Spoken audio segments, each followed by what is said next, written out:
Hello, FutureSwell. Hi, everyone. Welcome back to another episode of Sustainability in the Sea. Woo! Produced by FutureSwell, hosted by Alex and I, for ocean people, by ocean people. I think you know kind of the drill by now. And this time we're talking about a fun topic. Is it fun? It's a topic that everyone asks questions about. This very well could be our most asked question in the DMs. Okay, but wait, before we tell them what it is, I just wanted to say I really hope that everybody had a great week. You will be hearing this on Classic Tuesdays, but I want to remind you that we have a monthly newsletter, The Ripple. It just got released a few days ago, but you can still access it at our link in bio. That has jobs in it, and there were so many great updates. We have a Climate Week roundup. We have importance of rivers. We have all this crazy things that are happening in the ocean world, and we only do it once a month because it is supposed to be a roundup, so you can just kind of get all of the most important ocean news and climate news in one email. So nice and easy. Yeah, go subscribe to that. We also have some other programs which you've heard, the Blue Messages, where you get text messages. All right, anyway, let's get into the episode. Sorry about that tangent.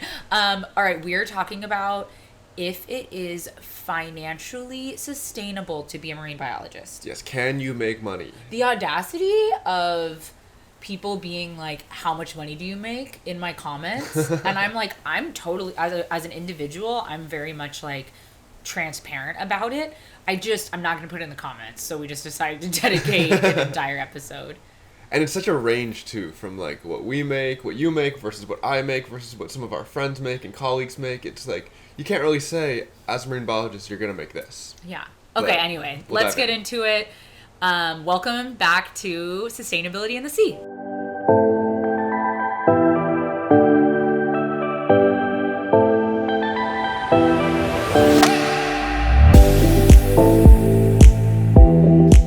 Okay, so I think one of the reasons why we want to dedicate a whole episode to this is because it's such a nuanced question and a nuanced answer. And so there's no easy way to answer it, too. Yeah, okay. So first, how much money you make, you can't say, I make $60,000 and that's enough, because that's totally enough in an area that has low cost of living and totally not enough in an area that has high cost of living. You guys know that we live in Hawaii. I think Hawaii is the highest cost of living, quote, state in the U.S. And city, Honolulu is. And so I think that anything like $60,000 is considered poverty in Hawaii. Yeah, whereas in many other states, that would be just fine. Yeah, exactly. So it depends on what type of job that you have. So, and also the ability to get that job depends on what level of experience and in some cases level of education you have. So and skills as well. Yeah, I think we should just start with academia just because it's the traditional one, even though me and you don't work in academia. Yeah, so academia is research essentially, and so I feel like it's kind of tough since we don't work in it. But like, what would you say the financial model is there? Yeah, so academia, traditionally, you go on to get a PhD, you start teaching, you become affiliated with a school or university, you apply for research grants, you therefore are conducting research in affiliation with the university, you get a pay based off of what you write into the research grant, and then you also get a pay associated with the amount of credits or classes that you teach. And this is the case too if like you're not a PhD and you are working at, say, as a instructor at a community college, you get paid based off the credits that you teach. Yeah. But obviously that's like a balance because if you're conducting research too, you can only teach so much. Which is why they write their salaries into their grants as well. And then my understanding is that the university you're affiliated with takes off a portion of that. So, which is called like overhead. It costs of running the buildings, the lab, all that kind of stuff. Yeah, because oftentimes universities, like give you a lab or things like that. So that's like not a blanket structure, but that's like the rough, usual framework. And I feel like everyone's like, okay, if you're going to go into academia, you're going to be making over six figures, right? That's like the quote highest level. Right? But it does take a while to make it there. So that's like an instructor who's conducting their own research, a PI. Yeah. You have to go through grad school, get your PhD. Typically, you have to do a postdoctorate at some kind of university under a PI. and then eventually you can kind of graduate onto the next level. And as you're going through the PhD, your student stipend as a student, which, you know, in the US is around 5 to 7 years, is like not a livable wage. Which is really tough. It's like a lot of people have part-time jobs, that kind of thing. Yeah, they're teaching all these different things. So that's one thing. You say you get the highest level of education, you're a PhD, you can go into academia, you can get contracted by the government, or you can get hired by the government, you're probably making a good amount of money there, or you can also go work for an industry that has tons of money, like big oil. So if you're a PhD geologist working for big oil, I can guarantee that you're going to be making a ton of money because big oil is making billions of dollars a year. So we'll get into the nuance of like what that means. But so think about like the area that of work that you're thinking to go into, which brings us into the next framework, which is government jobs. Government, yeah. And so that's kind of where I work right now. I work for the government as a contractor. So there's contracting positions, and then there's federal positions. And the federal positions are oftentimes more sought after. They typically pay a little better, have better benefits. They're full-time, obviously. And I think that federal benefits are like one of the best pluses of going the federal route. And it's something that like we talked about as a couple and family that we thought was like could be beneficial, a huge benefit. Yeah. But with that said, contracts are oftentimes not bad. I'm in a good contract right now, and the problem is that they make them for 2 years, 3 years, 5 years, something like that, and then after that, the contract may or may not be renewed. Yeah. The other situation with government work is that because we're working in the environmental sphere, depending on what area of work that you work in marine biology, the funding going to that area of work could change vastly based off of the federal administration. Totally. Or the state or if you're at the state level. Yeah. So, for example, I was a graduate student and an intern at a sanctuary that was under a federal institution, and Trump got elected and way less funding was put to that, and it was dissolved. It was literally dissolved. So I think that's a huge, it's kind of insecure in a way. Can be, yeah. And so in a similar vein, we had some friends who worked for the government as federal employees in a marine debris program. I think it was the Trump administration as well. The marine debris program got dissolved, and now there's just kind of a small program that kind of distributes funds to community partners. So nonprofits. Yeah. And then, so you want to think about like what area of marine science you're specializing in and what that looks like looking ahead, which is kind of one piece of advice I wanted to share is you really have to have like a well-rounded perspective and understanding of what's going on in the field itself. So like, So what's hot right now? What do you think? Marine managed areas, marine protected areas. Marine debris was. It was for a little bit, yeah. But that's the thing is, so Alex's specialty is in fisheries, and because fisheries support so many people through food security, they're one of the most robustly funded niches within marine science. And it's a large economic sector. Even though you're in a technically contracted position, even if Trump gets reelected, God forbid, you could be safe. Yeah, very well, much so. And so my position is a contract. It goes, it's a contract that lasts every 3 years and has to be renewed at that point. Although this contract's been going on for 15 plus years. So as long as the person in the role is doing a good job, it seems like it's a valuable position for our regional area. Yeah. So that's government. So government is a really good avenue. I think it's like the considered stable one. It's considered like typically considered high paying in comparison to some other sectors of marine biology, marine science. Yeah, it's very traditional work format, full time, likely going into an office. 9 to 5, yeah. 9 to 5, really good benefits, a forever job. And there's, what's the best benefit of a federal position? It's really the long-term benefits. It's like you can add to your pension, which means you get paid out kind of later, like a type of retirement. There's good health benefits, that kind of stuff. So that's kind of, a lot of people really rave about that. Don't your families, if you're in a federal position for a long enough amount of time, you can get like health insurance for the rest of your life? And like for those of us, I don't know, I'm a little I'm not that confident that that our generation's going to have Social Security from the government. So like, so if you pay into it and work into a job that has a pension, that's definitely an advantage later down the road. Yeah. So those are like, that's two of the three. The third pillar of types of jobs that are like have been traditionally the option for marine science is the NGO sector or nonprofits. And you have a ton of experience there, yeah? I've only ever worked for nonprofits. Which is crazy. I guess, yeah, we didn't even include the private sector. So the private sector would be like, you know, like the oil, but there's this huge emerging field of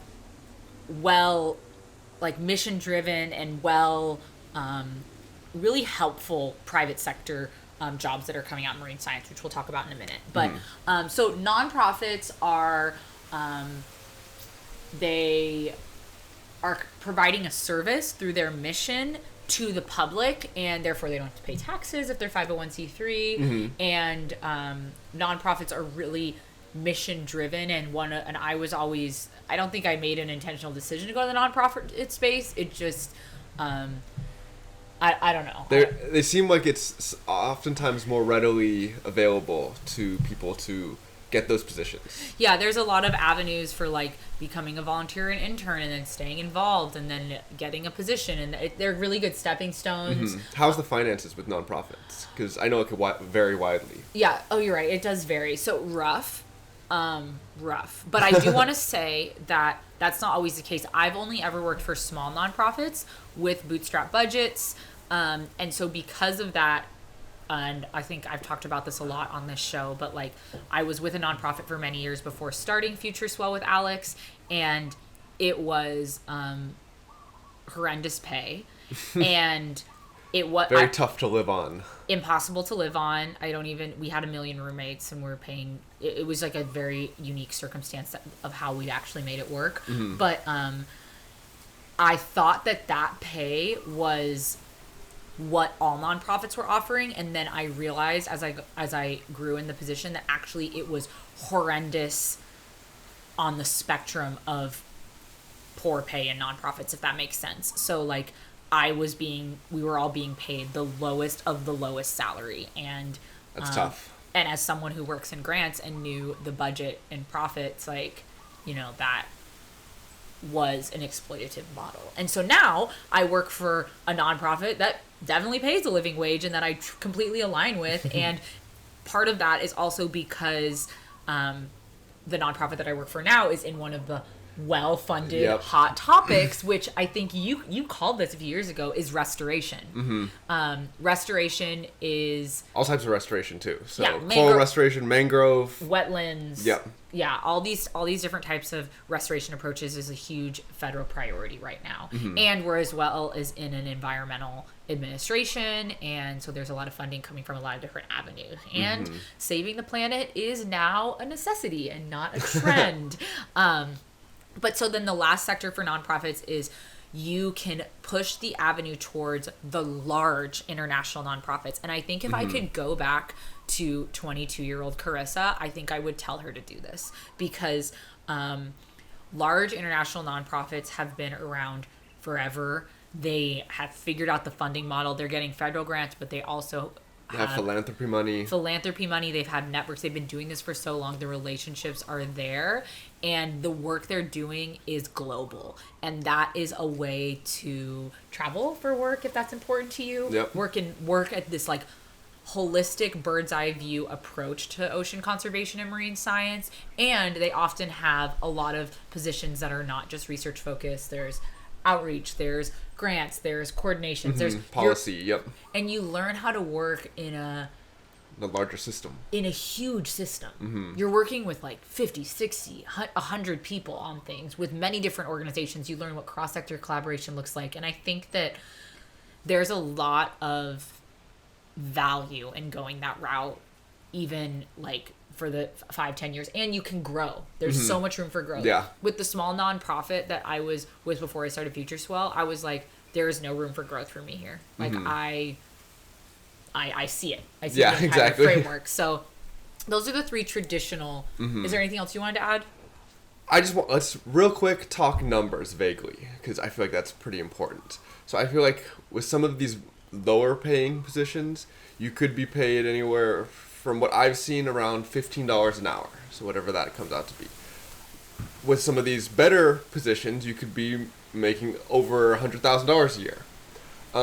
At the federal level, we have this little like graphic, and it says that on average, a federal employee makes $90,000 a year. I don't know if I know those people, but that's what the graphic says. So just to get an idea of like, we keep saying, oh, we're paid trash. Oh, they're paid well. It's like, what does that mean? And it's relative to where you live, but in general, like. So really anywhere from like $20,000 a year to $100,000 a year. It's a big gap. But what makes it special? Why do we continue to do it?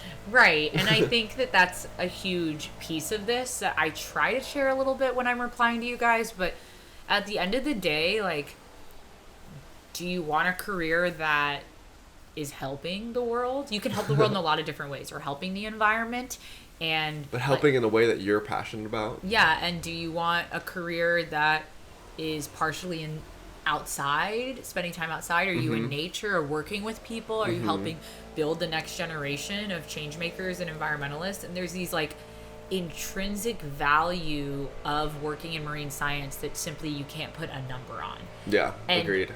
I knew for myself, like, I'm never going to be someone who is able to like live for the weekend and come home from my job that I hate and just be like, I do that for the money. Like, and so you have to just ask yourself, like, because some people can. I don't have any judgment for that. It's like that's a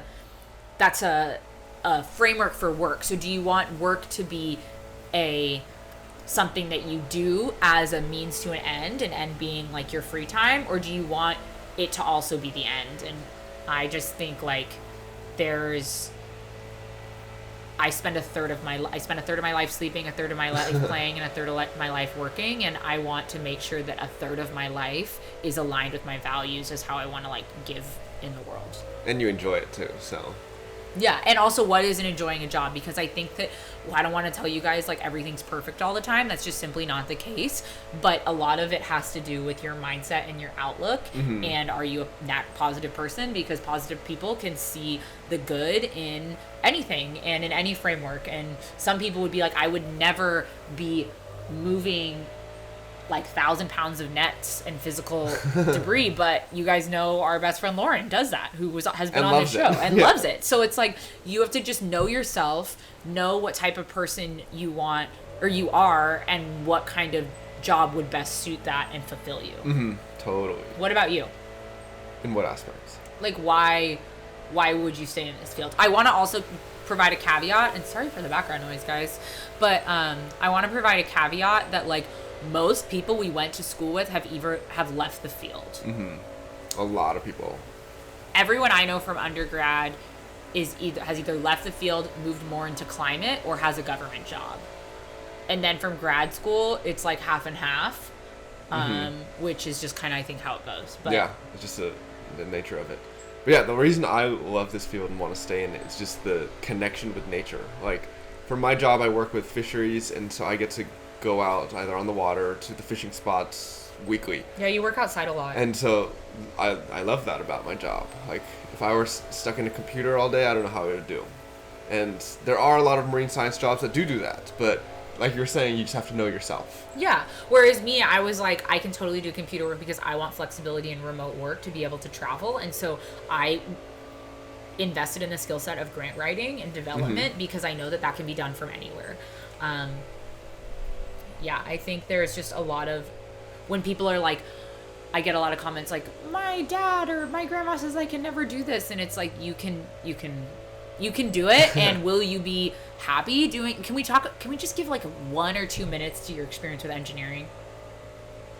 Okay, so basically, I wanted to be an engineer when I was in high school. I went to school for engineering, and I took a couple like coding classes. And you thought it was going to make you a bunch of money, right? That was encouraged by your sphere. Yeah, totally. Because that's what you're told when you're in high school. Took a handful of coding classes, and I was like, whoa, this is not it. I don't like sitting on this computer and... It's hard. Yeah, typing code that I have no idea what's going on. Like, in high school, I did have, like, drafting, which is, like, the drawing aspect of engineering.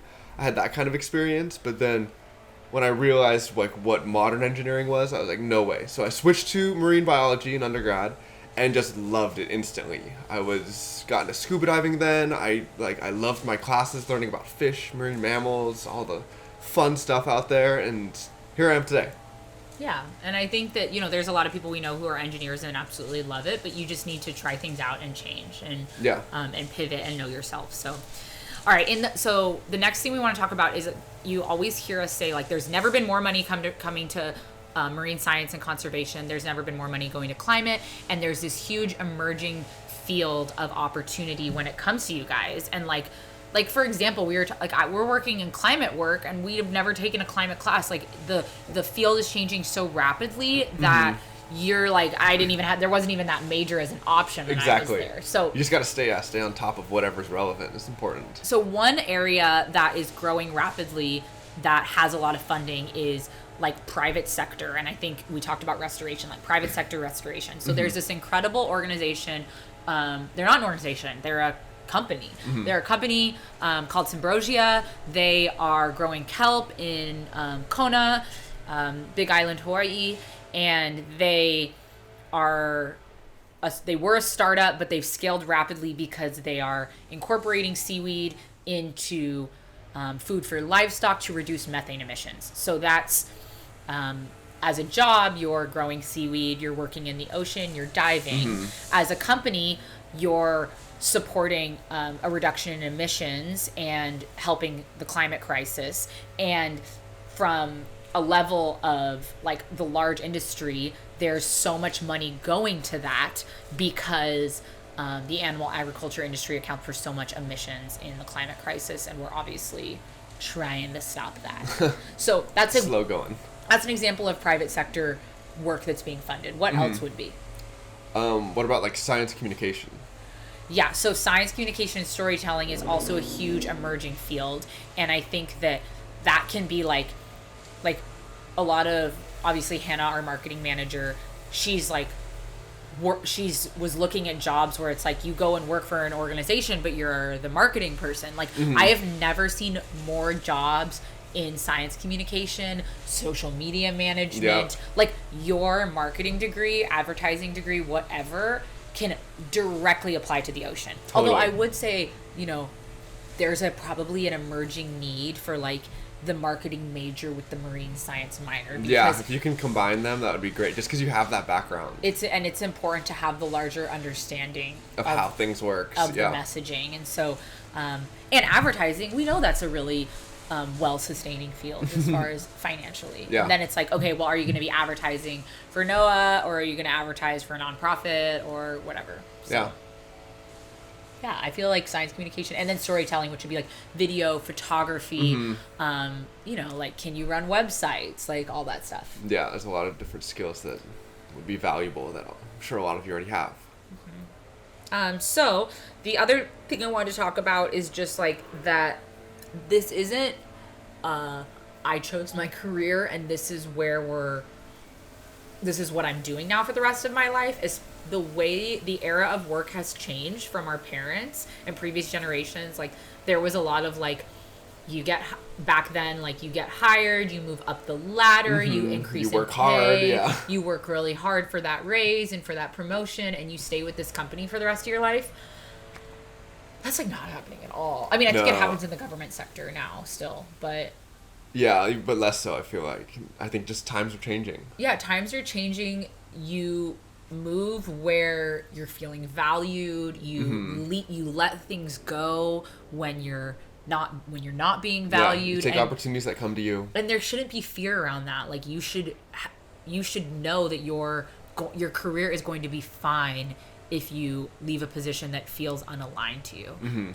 And I think that you have to be intentional about crafting your career. You can't just, like I said, let it happen to you and be like, and this is where I'm at forever. Like you have to, if you want something to change, like you have to change it. Yeah. And similarly, it's like you can't just go to school for marine biology and then expect to get to swim with dolphins and turtles all day. Like, you have to seek out the experiences that will give you the skills in the career that you're trying to craft. Exactly. And I think, I'm not to say you can't pivot, but like you definitely can. You're in the middle of a considerable, like, could pivot, right? And like that's another thing is I think we've talked about on this show, like you go to school to learn how to learn, and you're gonna be like a lifelong learner. Okay, so how did you move from that nonprofit job where you weren't getting paid very much to becoming financially stable? Yeah, I think like in the way of like what we were just talking about, like where you have to be so intentional with your career. Like I told you guys, like I realized that I was being exploited financially for my pay. And so I was like, dang, like, am I gonna have to leave the nonprofit sphere? But I really didn't want to. And so I also knew that we were doing product photography as like a side hustle. So many people have side hustles to survive here. A thing in Hawaii specifically. Yeah. And so I knew that I could use content creation as a supplemental form of income. And I knew that it would be a way to enable me to work for nonprofits at like rates that they could provide. Can afford. And so now I work under contracts, which, you know, you don't have the insurance or benefits, you don't have the 401k. Some people say like, you know, like I could never work contract, it's so insecure, right? But like I just am planning for myself and planning for my own retirement and marrying Alex, who's going to have benefits for it. But the point is by working under contracts, I was able to be like, okay, so like you guys only have this type of budget. I can provide you this type of service at this type of time investment level. And there's not this expectation of like, oh, you're full time. And so even though I'm only paying you $25,000 a year, you need to be busting your butt for 50 hours a week. It's not. Now with my favorite part about a contract is being able to be like, that's out of my scope. Like, and so that's a huge avenue to supplement your income, is to go the consulting route, which is, and the key is to kind of have multiple contracts at once, right? If you are doing part-time contracts, which requires the skill of time management and self-discipline and showing up for your clients, because you are your own business. And like if you're not someone who has those skills yet, like contracting and consulting might not be a good avenue for you. But consulting is something that many people later in their career go into because of the extremely high hourly rate that you can charge based on your expertise. And it also allows you, something that's really important to me is doing really different things all the time, and it allows me to work on all of the areas I'm passionate about. So I'm under contract to a pretty high level with one organization, and then to a really like kind of for fun low level with another nonprofit organization. And then we do a lot of media and storytelling through FutureSwell and through Carissa and Climate platforms as a form of income. And then we also do like paid speaking gigs sometimes, which I'm hoping to do more of next year. So I think like that means I have 4 roles and I'm wearing a bunch of different hats, but I prefer that, and that's like what works for me. And it's a format of work that I know is not really highlighted in like career workshops or even in school, and it's definitely a good option if you like are looking for something of that format and have that skill set. Totally. So. And you can be paid way more. So I went from being paid $25,000 a year to now it varies widely month by month based on my contracts. But I can choose. Like I busted my butt like last winter, and we were making great money. And then I was like, I need a season of rest. And now I'm making fine money, but I have like more time, and that's like more what free I was time, more. And I want that flexibility, especially as like I go into my life of like potentially like traveling more, or having a family or things like that, or seeing my parents more as they get older. And so I think, does that answer your question? Totally. Yeah. So go ahead. Oh, you go ahead. I was just gonna say, like, wow, what's like one key takeaway that our listeners should kind of get from this episode?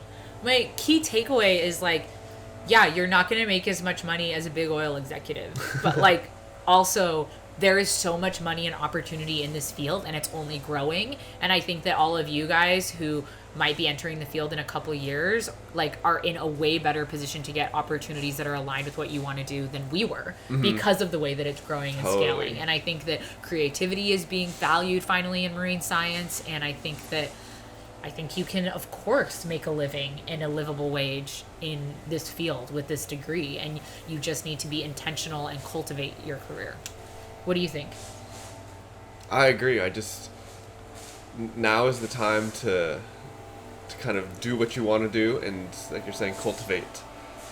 Really really put in the effort and make the future what you want.